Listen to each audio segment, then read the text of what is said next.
This weekend is a pretty unique weekend. It's something new across our country, and I think something that will move across our globe. This is National Suicide Awareness Weekend, and something that's emerging out of a shared experience that many people have across our country, and something that we still don't talk about well in our communities, including in our churches.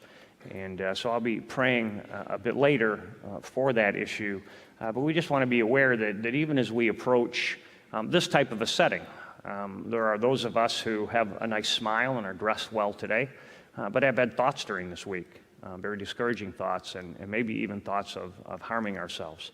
And that really is one of the very practical reasons why, as churches, those who follow Jesus Christ, we need to be so attentive to each other's eyes, because the eyes are the window to the soul, and that we don't get caught up in just kind of moving through life without pausing to really take a hard look at the people around us and ask, are you really okay? How is your day going? I know you've been through some really tough things here in the last little while. How's your heart?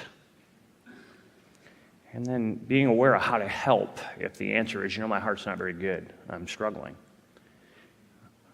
Give a person a hug and say, thank you for your honesty, thank you for your vulnerability. Let's walk together now in this. Sometimes it's hard to do because when someone else is vulnerable, it kind of touches where you hurt. I think that's called community, though.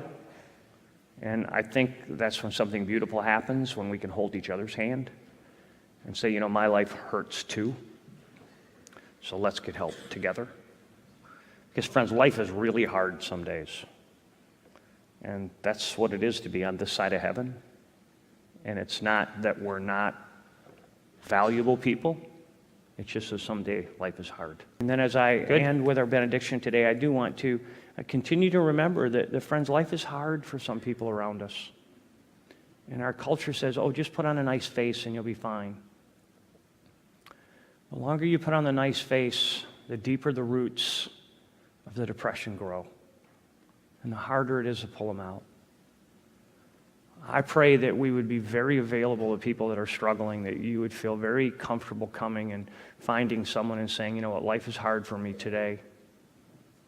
And I pray that you would have that courage. And for everyone else, if someone comes and says that to you, just say, hey, let me help you find someone. Let me walk with you. Let me be with you. Let me be in the fold with you.